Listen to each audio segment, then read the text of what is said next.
Big out the correct ஸ்டேட்மெண்ட்னு கொடுத்துருக்காங்க. Statement ஒன்று பார்த்தீங்க அப்படின்னு சொன்னீங்கன்னாக்கா, alpha particle are not deflected by electric and magnetic field அப்படின்னு கொடுத்துருக்குறாங்க. ஆல்ஃபா பார்ட்டிக்கல் என்ன அப்படின்னு கேட்டிங்கனாக்கா, doubly positively charged helium nuclei. ஓகேங்களா? அப்போ சார்ஜ்டு பார்ட்டிக்கல் எதுவாக இருந்தாலும் உங்களுக்கு எலக்ட்ரிக்கல் ஃபீல்டுலேயும் மேக்னெட்டிக் ஃபீல்டுலேயும் டிஃப்ளெக்ஷன் ஆகும். ஆகவே ஸ்டேட்மெண்ட் ஒன்று வந்து தப்பான ஸ்டேட்மெண்ட். செகண்ட் ஸ்டேட்மெண்ட் வந்து beta particle has less penetrating power than ஆல்ஃபான்னு கொடுத்துருக்குறாங்க.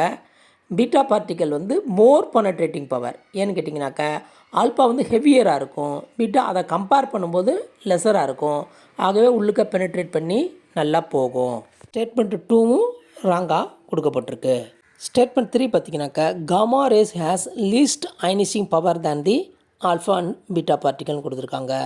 இது சரியான ஸ்டேட்மெண்ட்.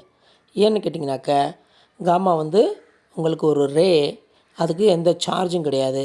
ஆகவே வந்து அது நேரடியாக அயனைசேஷன் பண்ணாது. ஃபோர்த்து ஸ்டேட்மெண்ட் பார்த்திங்கனாக்கா, gamma rays has least penetrating power than the alpha and beta rays அப்படின்னு கொடுத்துருக்குறாங்க.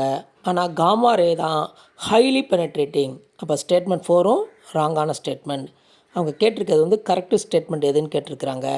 அப்போ answer 3, gamma rays has least ionising power then the alpha and beta particle.